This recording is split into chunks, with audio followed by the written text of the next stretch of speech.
بۆشە بەریتانیا والله جوكت بشان ما مساجان جەو هیچ نییە قوربانگیان.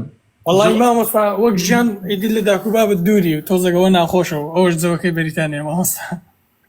من بەلای منەوە ڕاستیەکەی بەلای منەوە هەموو ئەوروپا هەر هەموو ئەوروپا لەگەڵ ڕێزمام قسەیاکەم.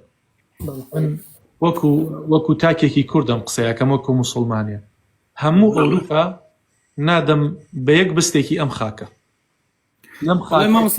من لەم خاکە ژوا لێرە عەفوم کە تخوا بەس بەخوای ژیانیش نێ مامۆستانی خوای تۆ پێیاگەی لێە والله یەک هەفتە من ئیشم دەکرد بە 20,000 مامۆستا والله ژیانی تێدا نییە کوردستان. تێگەم براکەم تێگەم ئەزانم تێگەم برای شرینم ئەزانم والله مامۆستا گیان وەڵام والله من هەمیشە ئەوەم وتووە یعنی بوونی دایک و باوک لە ژیانی هەر کەسێکە گەورەترین نیعمەتە.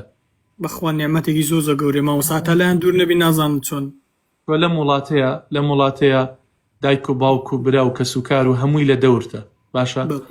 طبعا تۆ قیمەتی ئەم نیعمەتانە نازانی هەتا سەفەر نەکەیت و نەڕۆیتە دەرەوەی وڵات. ئێستا ئەزانی بێنازی دایک چەندێک بەسۆیە، بێنازی دایک باوک چەندێ ناخۆشە، دووربوون لە برا و لە خوشک و لە کەسوکار و لە ئەحباب و لە هاوڕێکانت چەندێ ناخۆشە. ئەوروپا هەرچەندێ جوان بێت، هەرچەندێ فێنک بێ، هەرچەندێ دڵڕفێن بێت، بەڵام ڕوحی تیانە کاکە مە قسەی من نییە. والله مامۆستاوە ڕاستەکەیەتی جا ڕوحی تیانە قوربانگیان ڕوحی تیانی یعنی من کە ڕوحم لە شوێنی ئاسوودە نەبێ با گیرفانم پڕ بێ چی قیمەتێکیە. تۆ با جوانترین سیارەت پێ بێت بەڵام کە بەختەوەر نەبی کە ئاسوودە نەبی چی لە سیارەی جوانەکەیت.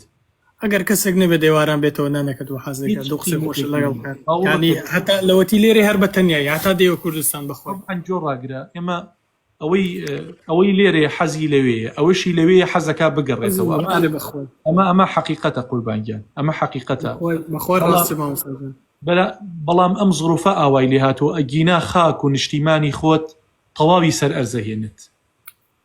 واللهی هیچ خاک و وڵاتێک هیچ شوێن و مەرزڵگایە ناگا بە نیشتیمانەکەی خۆت. یا ڕەبی سەربەرشینەوە ئیشەڵا بینەوە کوردستانیش وەڵام ماوەسا زۆرم حەزی لەگەڵ بێم بۆ عمرێ ینی تاکاواتی و من جاریشکە بێمەوە کوردستان و ئیشەڵا ژنێکی بێنم و بێمە بچمە مەکە و مەدینەی بەیزنی خۆی. الله قوربانگیان والله تر ئەم هەموو ژنە لێرە هەیە ئێوە ڕائەکەن ئەی ئەم کچانە شو بکەن بەکیە. والله مە حەقیقەتە بەڕاستی بەخوا ڕاستە مامۆستا بە تایبەت لە مەنتیقەی پشدەر و ڕانیە و پشدەر و ڕانیە هەڵات زیێ بەڕاستی گەنجێکی زۆر ڕۆیشتووە کۆچیان کردۆ ڕۆشتونە بەرەو هەرەندەران و بەرەو ئەوروپا ڕۆیشتونە.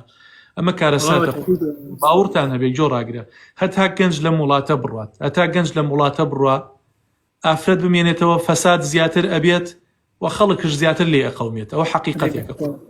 وەڵام مامۆستا جا من هەر هاتم لێرەگانە دووسێ برادری خۆم لەگەڵ بوون ینی بەڕاستی زۆر جار ڕانی دەبینم واللهی گەنجی تێدا نییە بیلاتیشی داهەتی هەمووی 14 ساڵ 15 ساڵ ینی هیچی تێدا نەماوە.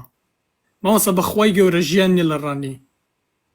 والله قوربانگیان من ناتوانم بڵێم ژیان نییە ئەگەر ئەگەر ژیان نەبوایە 300-400 کەس دە و شاریان ناژیە. ژیان هەیە قوربانگیان بەس قەناعەت نەماوە. با من شتێک بە جەنابت بڵێم قەناعەت نەماوە قوربانگیان تێگەی قەناعەت نەماوە. إذا أنت ذا قلب قنوع أنت ومالك الدنيا سواء.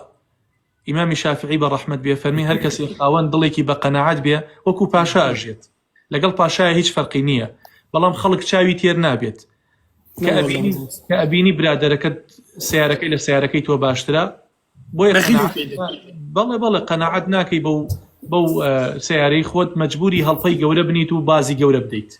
والله بە کوردستان ڕازی نابیت ئەڵی لە دەرەوەی وڵاتە ژین ێ دەرەوەی وڵاتیش ئێستا ئەوەتا خەڵک ڕاو ئەنیەن خەڵک دیپۆرتەکەنەوە خەڵک وڵات ترسی سکۆتلەند نامان هەیە ئێسامە. وڵای قوربانگیان نازانم جەڵا خوا ڕەحم کات بە مولایەکی مەتیتاندا خوای گەورە ڕەحم لەم وڵاتە قوربانت بم مامۆستا گیان زۆر بەمنون و زۆر خۆشحاڵ بووم. یاخوا تۆ پایەدار بی فرازی دنیا و قیامەت مەم کە ئینشەڵڵا مامۆستا گیان. سلام عەلیکم.